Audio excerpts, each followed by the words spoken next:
Reflections in Time is made possible in part by support from the UNO Alumni Association, fostering a legacy of alumni giving since 1913.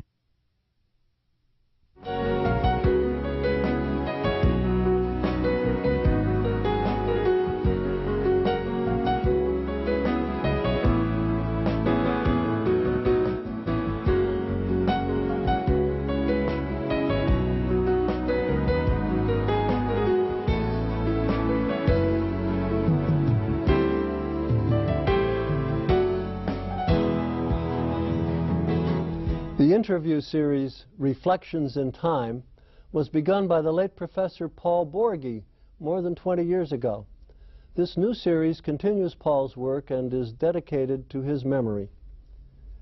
My name is Jack Newton. I'm retired now, but I'm still active as a professor emeritus. I've been on the faculty of UN Omaha since 1960, and I served for 20 years as Dean of the College of Arts and Sciences. I worked closely with Professor Borghi in the development of his original interview series, and I can think of no more fitting tribute to him than to continue this work. It's a rainy day in Omaha at towards the end of March in the year 2001.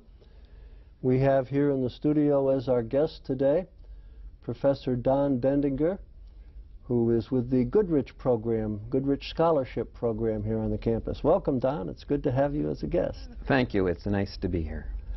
Now, you've been here for quite a few years, too. When did you first arrive on campus?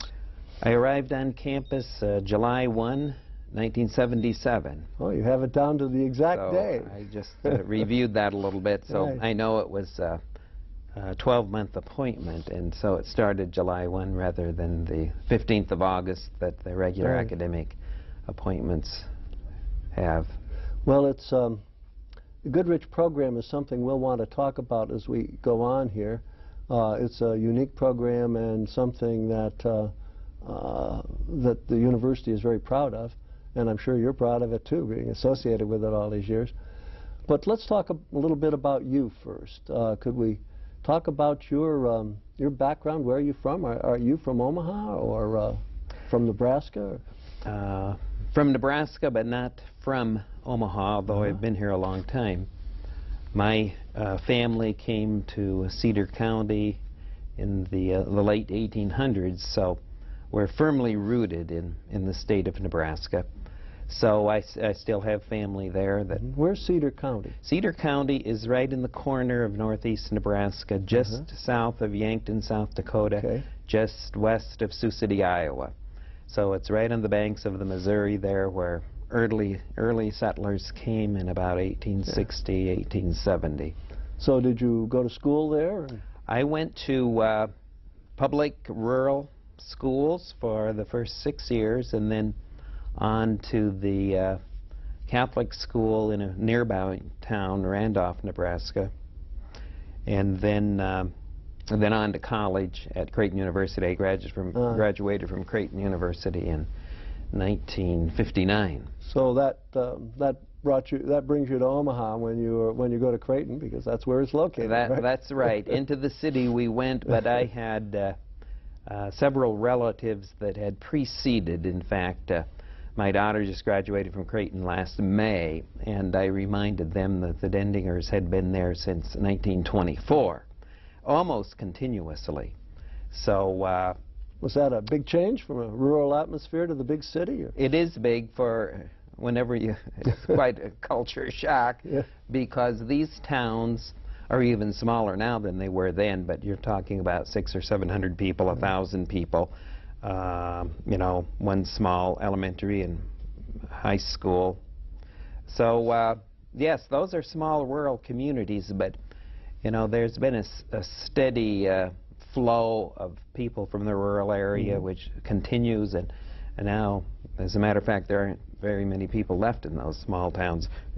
Seeing the recent census, the last I think it was the last Sunday's World Herald, how small those little towns are. So pretty much we've all moved to the city.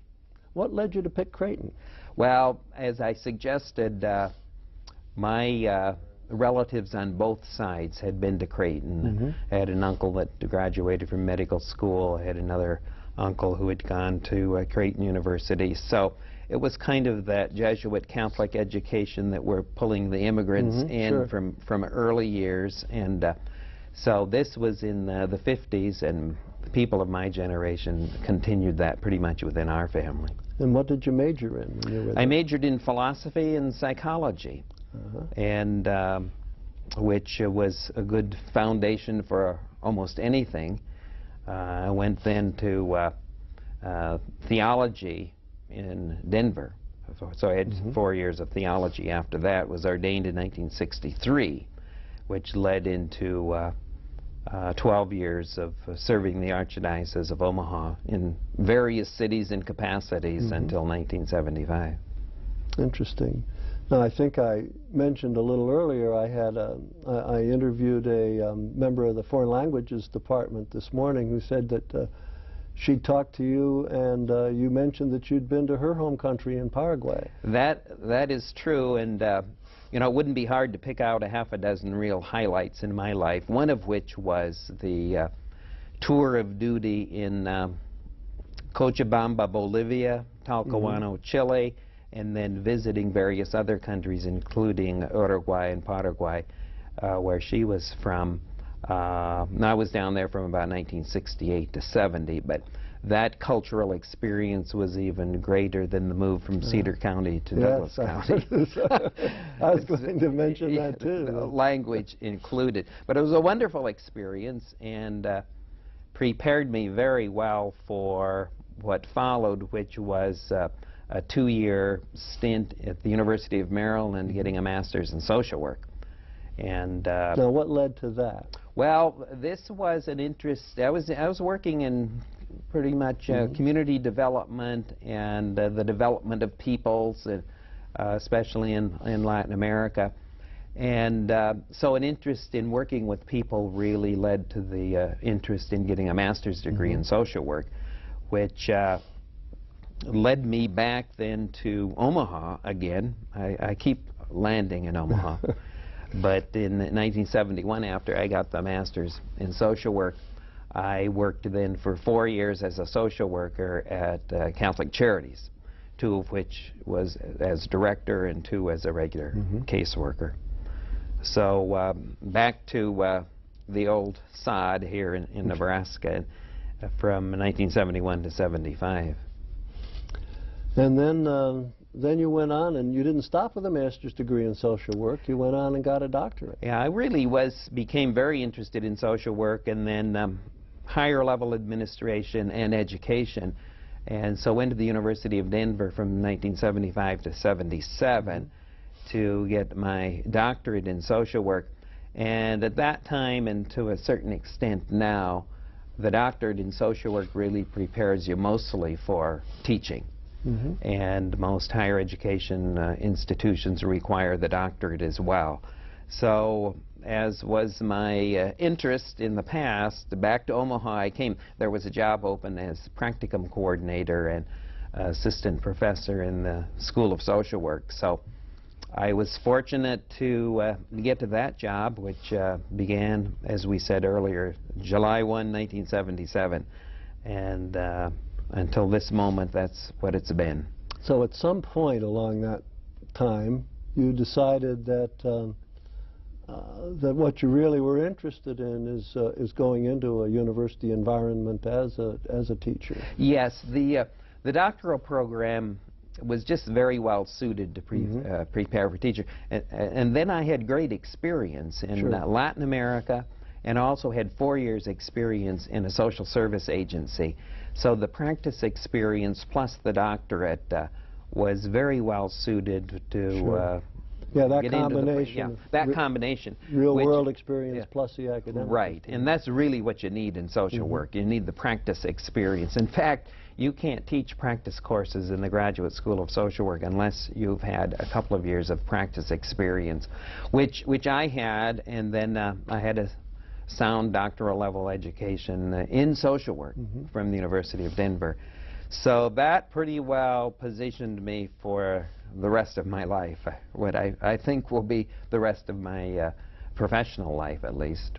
Now, while I know there was some work here at UNO in the field of social work, the School of Social Work was originally located at University of Nebraska-Lincoln. Is that right? That is true. I just heard over lunch that the founding of the Graduate School of Social Work in Lincoln was 1937. Right. But you will recall that there was the move from Omaha University to the University of Nebraska at Omaha, and part of that package included moving the Graduate School of Social Work to the UNO campus. The undergraduate was already here, pretty much attached to the sociology department.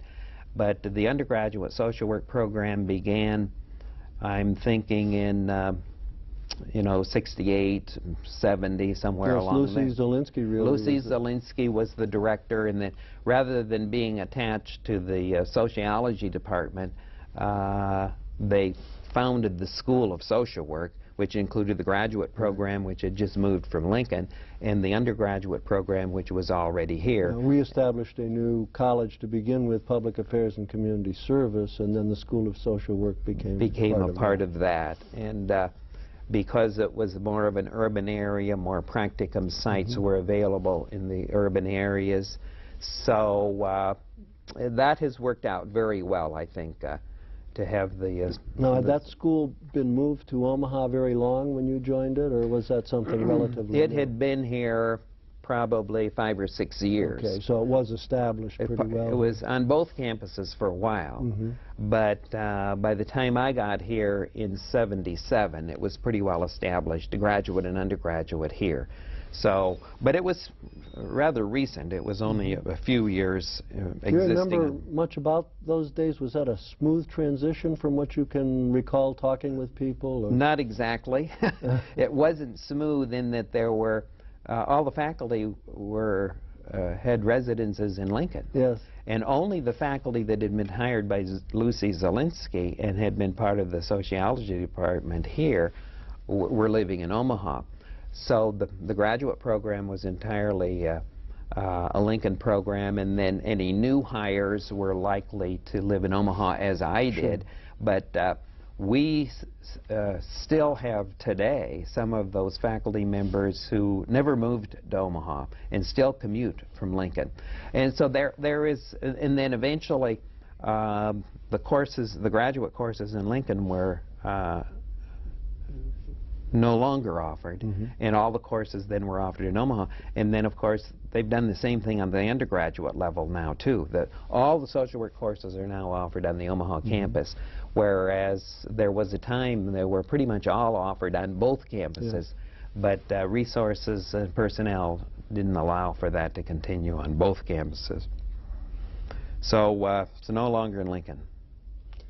Were there any kind of resentments or?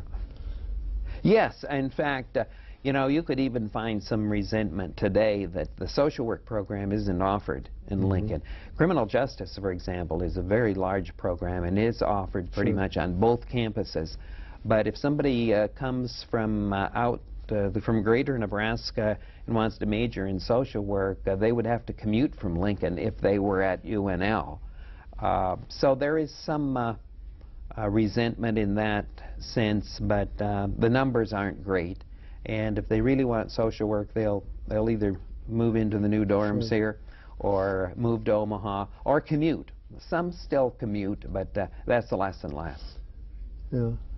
Well, this is an interesting historical development. Very much so. That whole social work program and the move from campus to campus. It's happened with other programs, but not on not on the UNO campus. I think it happened in the medical center. Pharmacy moved from Lincoln to Omaha. So that's an interesting history. Yes, very interesting. And now University of Nebraska at Omaha has statewide responsibility for social work, for criminal justice, for public administration, I think. And so some of those are offered only in Omaha, and some on both campuses. Right. Yeah. And the opposite holds true for engineering, which is a University of Nebraska Lincoln program exclusively, but offers programs in Omaha.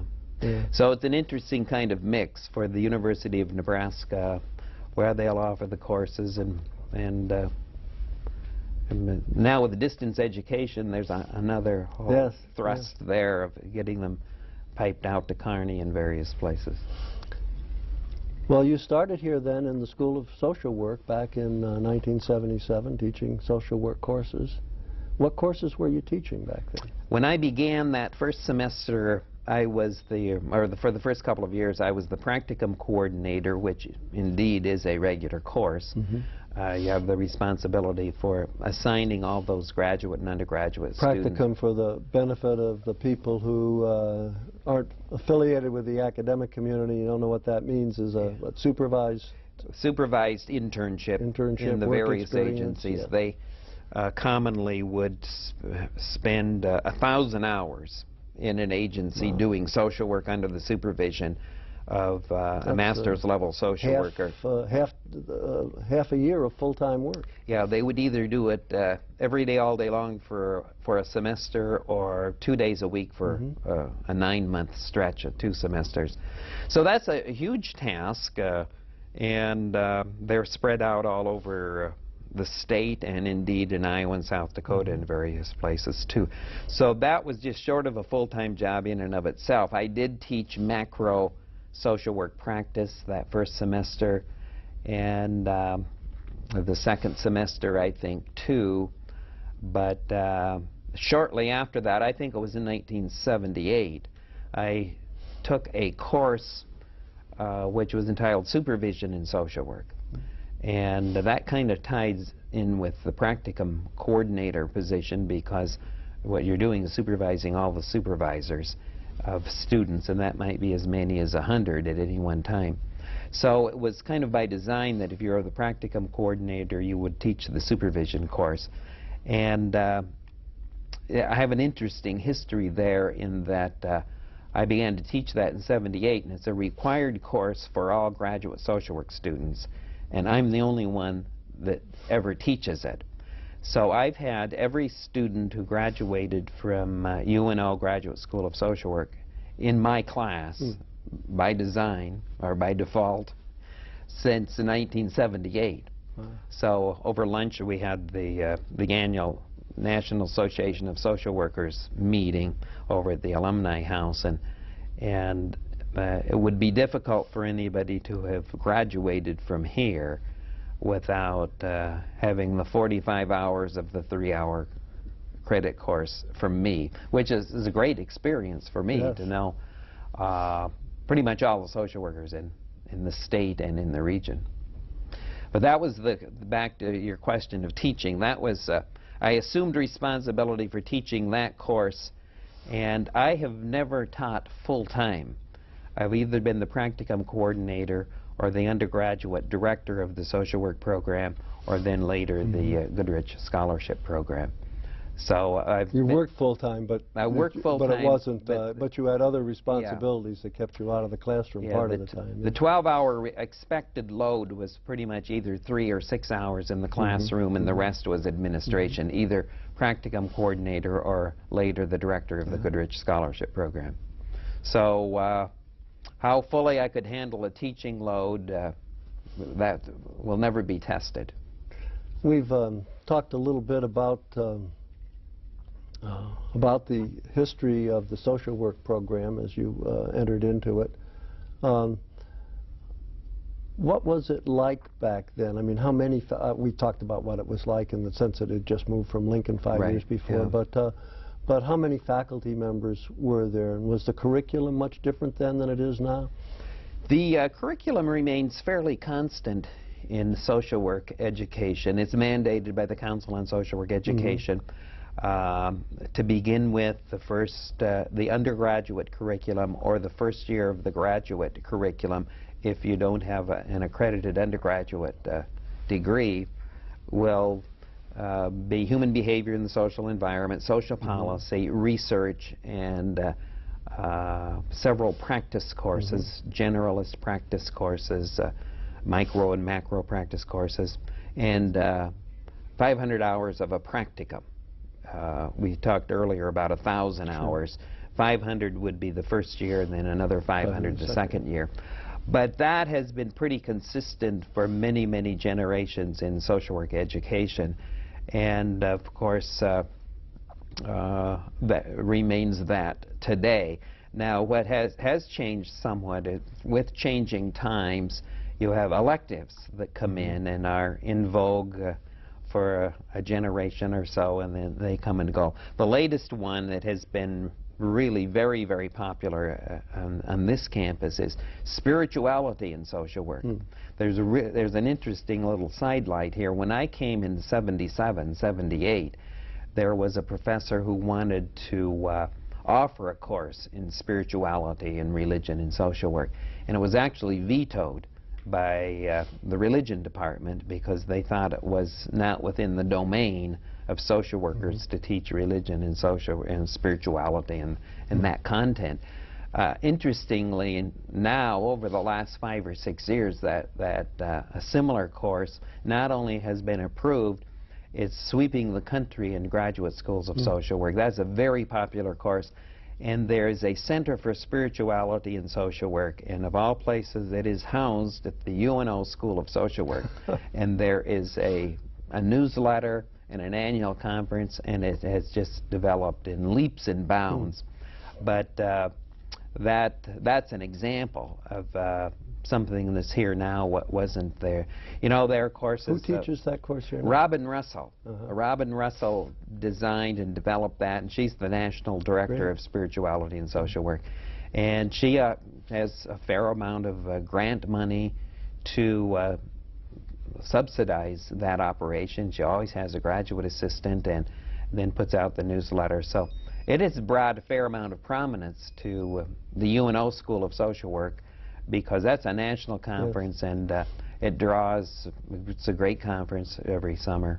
Has the size of the department grown very much? No, you know, that has remained pretty constant. Number of too. students? The number of students remains, because there's a limit to the number that you can get in each class. Practice classes really should be limited to about 20, and then to have all these people in practicums. So it hasn't really grown because you'd have to increase faculty and staff. So I think they graduate about 70 social workers at the master's level every year, and that's remained pretty constant over the years. Yeah. Well, a few years after joining the School of Social Work, you got interested in another program in your college, and that's the Goodrich Scholarship Program.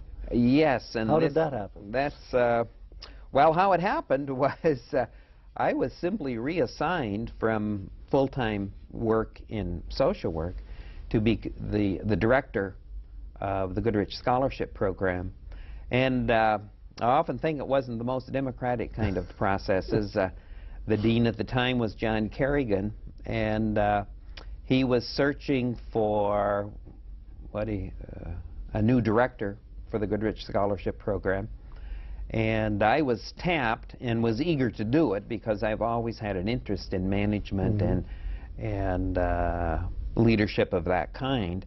So that was in 1983, but it has been a godsend. I mean, that you could not dream of a better assignment in higher education, because if you recall the background of a priest social worker going into higher education, in social work education, in many ways this is the ultimate in social work practice and even in higher education, because the Goodrich Scholarship Program is a scholarship program for underrepresented students. Yeah, let's talk about it a little bit. Students who might not otherwise be able to go, and we have to go back again to this integration of Omaha University to the University of Nebraska at Omaha. That same rationale that brought the School of Social Work from Lincoln was there to establish the Goodrich Scholarship Program. In other words, this urban commuter campus with larger numbers of students of color in the metropolitan area was seen as a need for outreach. The new university here attempted to bring in more students of color.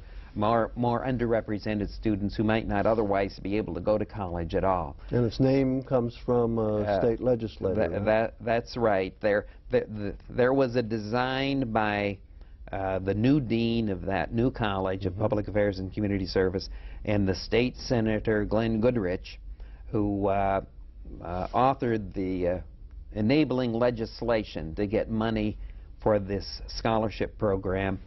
And those two were the main architects. That dean was Hubert Locke? Dean Hubert Locke, who was the first dean, and then Senator Glenn Goodrich. There were many other actors, but if you had to pick the on-campus person for the design and the off-campus legislator who would get this up and running, it would be Glenn Goodrich, who was still alive, living in Omaha, no longer a senator. Hubert Locke, who was still a professor at the University of Washington. So we can still tap them from time to time. Did you get to know Hubert at all? Yes, we have brought him back again and again because... was he here when you came? No. He was here when I was the director of Catholic Charities. Yes. Oh, and so I was in the community, and I knew of him as part of the university, but I wasn't at the university at the time. But he designed this along with the others, but the curriculum in the design, as you suggested earlier, is simply unique. And I think there is no other program of its kind in the United States as far as the design, which is half of all these scholars take off half of all their courses the first their credits the first 2 years from Goodrich faculty. Plus, they have a full ride. Well, it's not a total full ride. Tuition and fees until they graduate. And then there's support services that begin with the recruitment in high school and in the community and provide very sound support to retain and to graduate students once in the program. So that three-pronged approach of the curriculum, the support services, and then the tuition and fees, it's an expensive program, but it is a program that has been very, very effective and has been really the envy of many, many universities that attempt to retain and graduate underrepresented students. And there are many parts of this program that are just very, very well designed. One is that there is a mix of very, very good students and high-risk students. And that mixture, that diversity of talent provides incentive, role modeling, and then also some peer support, which is a very good part of the program. The other is the mix of racial diversity. About half of all the students are Anglos and about half are students of color, maybe even up to about 60% are students of color. And that culture and that experience of having so many students like you, African Americans have a whole bunch of other African Americans in those classes together for peer support. So the relationships that are developed are very effective and very sound as far as keeping students comfortable and on task once they're here. So as we review this, we're almost 30 years into it by now. In 2002 will be the 30th year. So we have very good data on just short of 2,200 students. And the retention and graduation efforts have been very, very respectable. And we can get into the outside recognition or awards maybe a little later on if you want. But this has been really thoroughly reviewed, and it's just been a godsend to have this support from the state of Nebraska for this type of program, which is really unparalleled. Now, you mentioned these students are taking their first 2 years of courses, many of their basic courses, together as part of the Goodrich Scholarship Program. That means you must have faculty members who are assigned to the Goodrich Scholarship Program and who teach these courses, right? Another wonderful aspect of the Goodrich Scholarship Program is that we have about 8 faculty members, 7.5 or so. who are tenured in the Goodrich Scholarship Program. So there's respectability in the academic sense that you have to prove your worth teaching within this program. But it's interdisciplinary.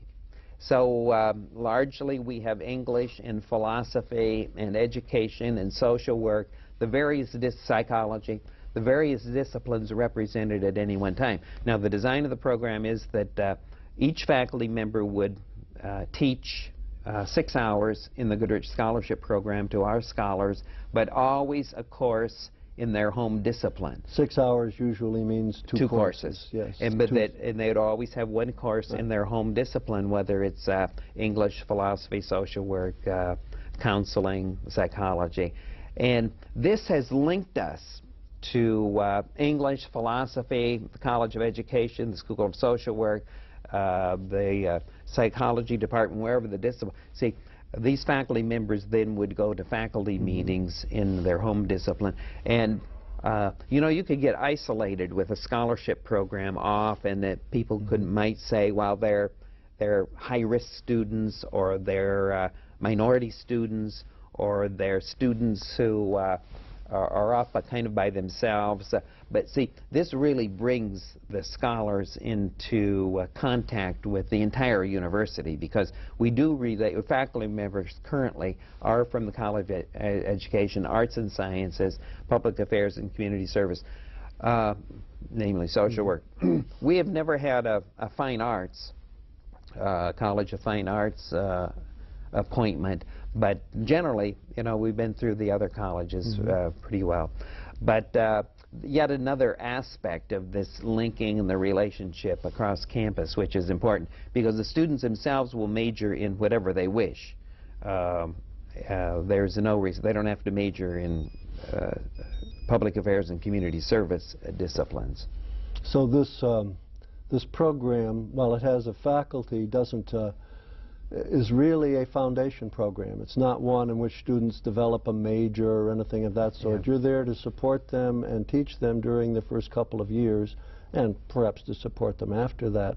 But now, as I see if I've got this right, the faculty members are teaching basic foundation courses. They're, for example, teaching English courses, and the content would end up being the same as the content of the English courses that every other student is taking, but their approach might be different. Certainly the support would be different. Is that? That is true. So the first semester, they would take English composition, depending on where they tested, either 115 or 116. And then they would take a writing course, autobiographical writing. And those two courses would be taught by Goodrich faculty, and they would be in with other entering Goodrich scholars. They would not be mixed with other students from the wider university. In the spring, they have a 6-hour humanities course. But see, they're, as you suggested earlier, it's like paired courses. They're in these courses together, and they get to know the faculty, and they get to know each other in a way that is very supportive academically. In fact, many universities now, including UNO, are having these paired courses. They will have students register for English 115, English composition, but those same students will register for a section of the freshman year experience course, that seminar course. So they have 6 hours together, and that's, you know, community colleges and universities have found that to be a very effective retention tool, so that you know, they kind of hang together and they get comfortable with one another. They're called the paired courses, but that was the design of the Goodrich program from the beginning, to have paired courses. Now, I know that that you've done extensive evaluation work of the program. Do you have you been collecting data to show whether or not these students who are taking comparable foundation courses really develop comparable skills to those students who are taking the courses outside of the Goodrich program? Well, there are various ways we get at. For example, the English composition courses have to be the same syllabus, the same course as the English department. And the true test, I suppose, is then when they advance into English 116 or an upper level English course. There's no evidence that we have that if they pass the Goodrich courses that they're in any way deficient as they go into upper level math or upper level English courses or the humanities courses or get into their major. You know, we don't have rigorous research paired studies, you know, experimental design and so forth, but we know over the years that our students, if anything, are put to a more rigorous challenge in the foundation courses than if they had taken those same courses outside the department. I knew part of the answer to that when I asked the question because years ago, as Dean of Arts and Sciences, when your program was relatively new, the College of Arts and Sciences raised some questions about that. Sure. The faculty said, hey, are these watered-down courses that the Goodrich program is offering, or are they really getting rigorous stuff? And the faculty of the Goodrich program satisfied their colleagues in Arts and Sciences that they were really teaching these courses with rigor. And that's another advantage of having appointments, courtesy appointments in the English department, the philosophy department, or whatever department, so that there's credibility about the credentials of the faculty, and then there's credibility about the progress of students. So you started in the Goodrich program in 1983 when you were appointed director. Right. Do you teach any of these courses in the Goodrich Never program? have taught a Goodrich course, which is not good, because part of it, you know, there's Vince Tinto has a model about success in undergraduate education, and so the frequency of interaction, which includes the relationship between and among students and between and among faculty members, and that all fits together. If you have the director of the program who's teaching his courses in another department, in my case it was social work, but not teaching any of the Goodrich courses themselves, that is not good. I don't have the frequency of interaction with Goodrich students that is desirable and that all the other faculty have, because all the other faculty obviously teach many Goodrich courses.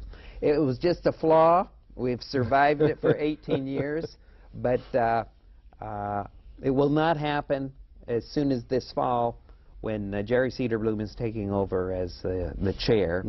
In fact, he's a charter member of the Goodrich Scholarship Program. He's been there since '72. He's chaired the program a couple of times before. But he teaches critical reasoning and autobiographical writing. So we'll get back to that. Philosophy and advanced philosophy courses. And he teaches various philosophy courses in the as does Imafedia Okamafi. He teaches humanities and autobiographical writing in the Goodrich program, but various Heidegger and Nietzsche and other courses far advanced in the philosophy department. So those are our two philosophers. Well, you, I guess, at least partially answered the question that I was that I was being kind of led to, and that is, do you have, even though you're not teaching, do you have any association with the students? If I were to go to a Goodrich student and say, who's Professor Dendinger, would they know who you were? Likely, but not as, you know, if you sit with somebody for 45 hours in a regular 3-hour course, there's an opportunity there that you won't have if you're just the dean or just the chair. But I have a lot of contact with them. I mean, I head up the orientation and the welcoming. So they would all meet me at the beginning.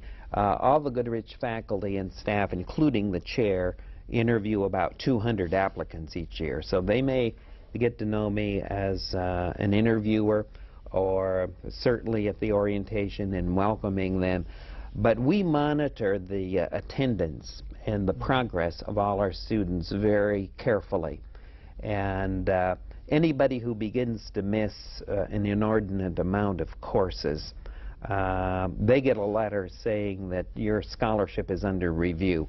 I take all the reviews, and act on them if they're routine, and pull a committee together to review them.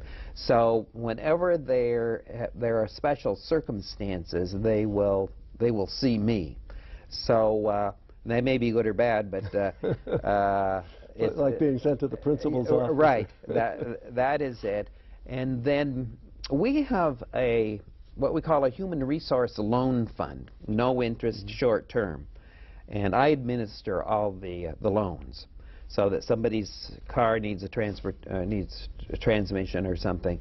So there are various ways I keep in touch with them, but it's not good. It's not as good as if you're teaching. I should be teaching either English composition or humanities or social science. But I just never had the proper credentials. I mean, I'm not an English. The English department would not approve me to teach English composition courses, either in the English department or the Goodrich department. So there's a rationale for that, but it's not desirable, and we're going to correct that this fall. You've partially answered the next question I was going to ask, and maybe I'll ask you to sort of review it a little for me to tie it together. But the question I was going to ask is just what does a director do in the Goodrich program? That is a good question, you know, and how much is it worth? Because you know, as you know, as being the dean all these years, you're given a certain amount of release time to do administration, and the release time for the Goodrich chair is 6 hours, and so that's supposed to be half time. So what does he or she do? Well, you do monitor the progress of all the students. And you do have to keep track of the progress over time, so that I know exactly, you know, there's about like 2,180 students in the program. Probably nobody else in the Goodrich program knows that. There's 774 graduates. And so I manipulate all that data in terms of the database. I'm the one responsible for all the faculty and staff meetings, which were a little more intense than the regular departmental meetings, because you know, we have a budget of well over $1 million to look after, to monitor, a little over half of which, of course, is just the scholarship money. But that scholarship, we have to monitor that in terms of, is this money being used properly? For example, students who drop willy-nilly too many courses are eating up our scholarship funds, and at what point are they told that, you know, the next semester you need to pay for half of the courses you take yourself? I mean, we have mechanisms like it. There's policies and procedures. Then, of course, there's the review of all the faculty, hiring faculty, reappointments, the annual reviews and that kind of thing, which all chairs do. But because of the various funds, the Human Resource Loan Fund, the Scholarship Fund for students, and then the operating funds and so forth, the load was decided to be 6 hours. I mean, a department of that size might commonly just have a 3-hour administrative load, and then you'd teach 2 courses, and then you do 3 hours of research. I've always done the 3 hours of research and service in various capacities. So 3 hours there, 3 hours teaching, and then 6 hours. We've been using a little jargon here. Maybe I ought to explain it briefly for some of our listeners. Yeah. Began a short while ago. You were talking about released time. This is the jargon we use because it's assumed that faculty members are teaching full-time, and if you have some other responsibilities, administrative responsibilities, you're released from some of that teaching time, and so we call it release time, right? And then the other one is, we mentioned before, and that's this hours business. Class that meets 3 days a week is called for an hour each time. Yeah. It's called a 3-hour course. And we normally say that most faculty members teach, if they're teaching full-time, teach 4 courses. And so if we talk about 3 hours devoted to something else, it's the same as 1/4 of their time is spent in something else, right? So that's kind of the breakdown. Just for the information of people who may not be familiar with this academic jargon. which would now be where unlike... were we? Let's get back to where we were. Well, I'd like, before we get too far along, I would like to review some of the recognitions. Oh, I want to get to that point too. Especially recently, you got this marvelous one. You know, we might start, well, about 10 years ago, I decided, along with some others, but as the administrator, that it would be worthwhile putting this program before the review of outsiders. And the first one that hit me about a little over 10 years ago was the Noah Levitz National Retention Award. And I remember one spring break, I sat there and I typed up what I thought was a rationale for extraordinary retention in this scholarship program. And indeed, in I think it was 1991, we won one of the national Noah Levitz Retention Awards. But I thought, well, this is going so well, maybe there's another one out there. So in 1995, I think it was, that the university at large, the system, not just UNO, but all the campuses of the University of Nebraska system, instituted what they called the University-wide Departmental Teaching Award. And we had already gathered the data for the Noah Levitz Retention Award, so we submitted our data for that award, and it's a systems decision. But then in, I think it was 1996, the Goodrich program is the only program on the UNO campus that has won the University-wide Departmental Teaching Award, which brought with it $25,000 for the department, which, by the way, we still have. We're very fiscally sound about frugal. We are frugal. Frugal may be the term, but as you would know, as an administrator of many years, there are all kinds of things that are very worthy, but they're not in your budget. And the beauty of this University-wide Departmental Teaching Award was that here's the $25,000 to be used as the department sees fit. And so once in a while we'll have a student worker, once in a while there will be some travel that we really think is worthy, but we're out of funds. And we've placed that as an endowment in the University of Nebraska Foundation, and we continue to draw on that for special occasions. So it's really working. It works. It's a wonderful supplement for worthy causes. Well, then later in the 90s, we submitted our credentials to the Midwest Regional Association for Developmental Education and won the regional award, which led to the following spring to the national award, the National Association for Developmental Education. So we've won the Noah Levitz University-wide Departmental Teaching Award, the Midwest Regional Association for Developmental Education, and the National Association for Developmental Education, which was in 99. Now the one left was what is called the Hesburgh Award. And we had actually applied for that 4 or 5 years ago at the suggestion of the Vice Chancellor, who the presidents and the chancellors are invited to nominate outstanding faculty development programs from their campuses. And the American Council on Education reviews these credentials, and there is a $30,000 award given to the outstanding faculty development program in the United States. Well, December 13th at 3:45 p.m. I got the call from TIAA CREF. The Vice President, Diane Oakley, said that this was in 2000, just a few months ago, that the Goodrich Scholarship Program had won one of the certificates of excellence, not the $30,000 one, but one of the other 4.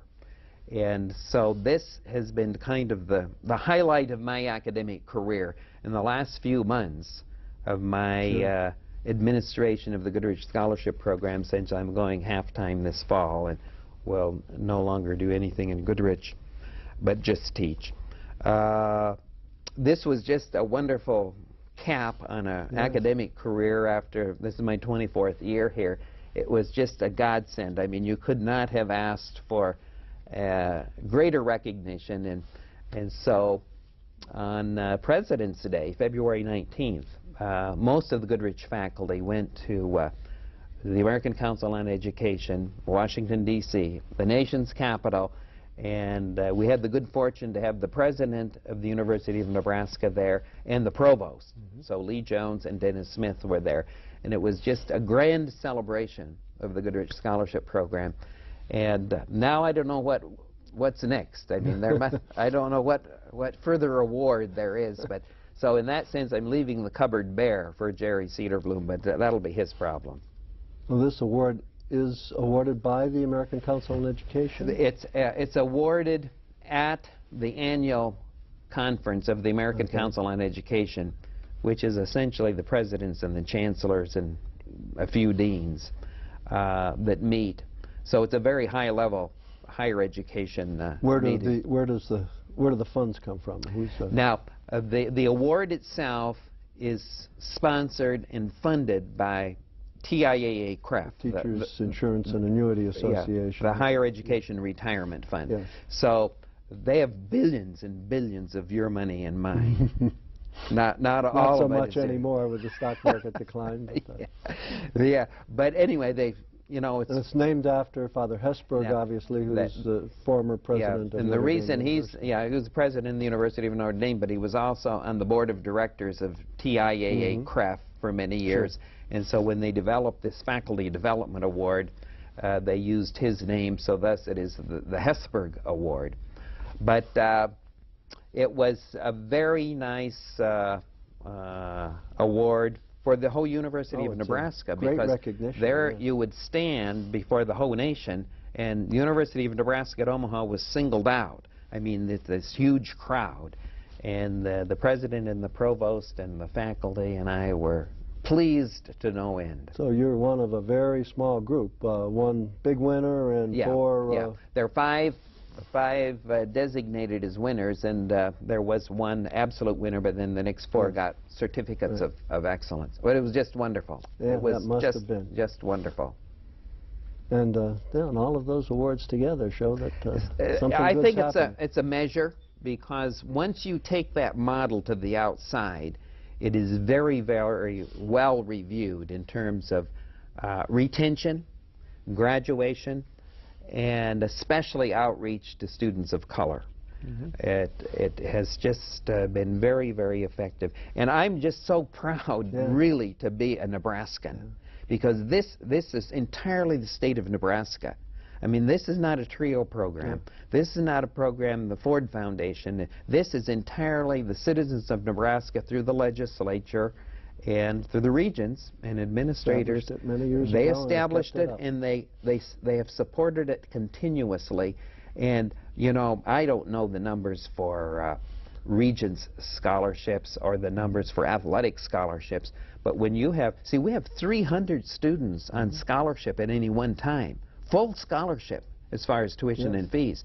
So it's an extraordinary support. But it's so much more than just a scholarship, because it's those specialized courses, and it's the support that too. It is that three-pronged approach of curriculum, support services, and the tuition and fees, any one of which is probably insufficient to do a lot, because you could give a scholarship, or you could have a special faculty, or we have student support services, but to cluster them together has been a very, very sound intervention for students, underrepresented students. Well, we have a little less than 5 minutes left here. Time's been going pretty fast. Let's talk about some of the other activities that you've been engaged in, because you've certainly done a lot of things. Service activities on the campus, for example.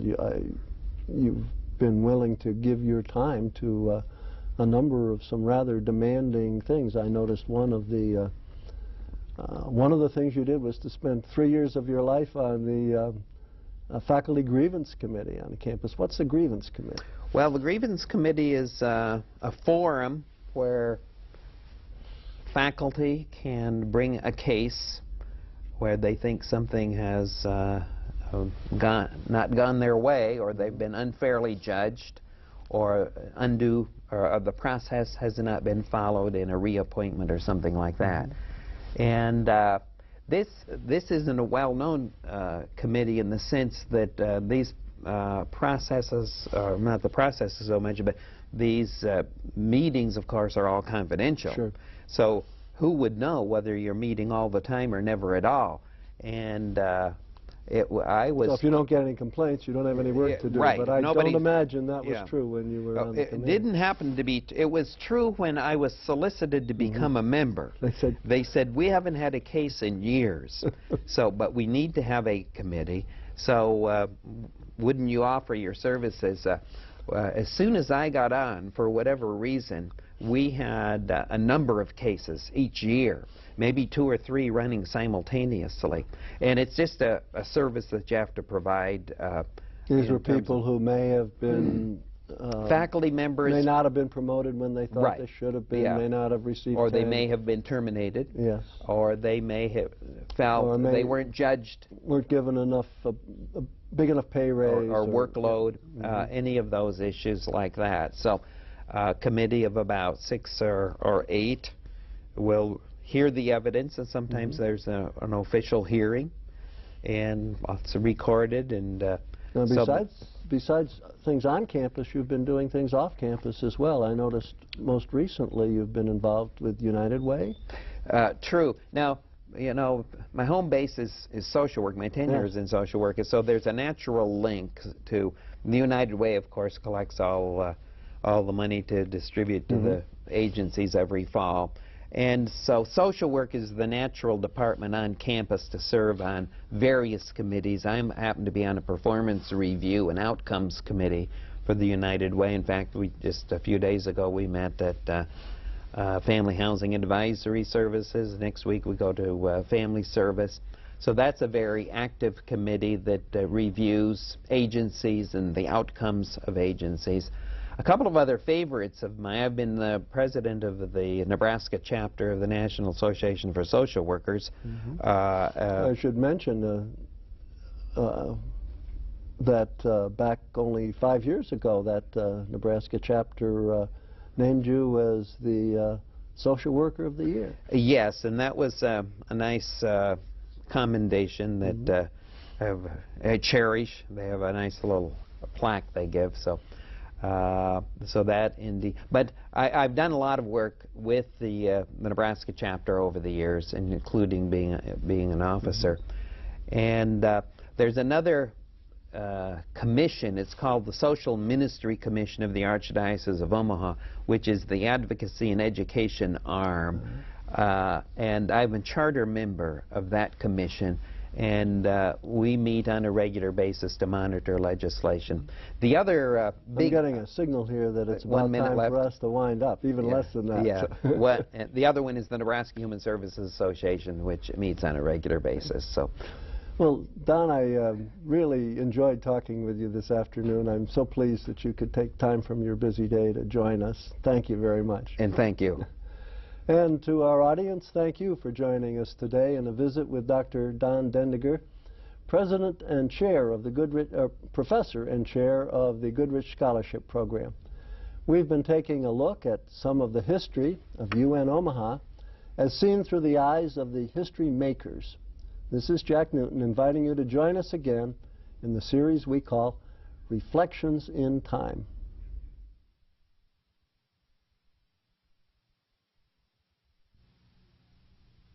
Reflections in Time is made possible in part by support from the UNO Alumni Association, fostering a legacy of alumni giving since 1913.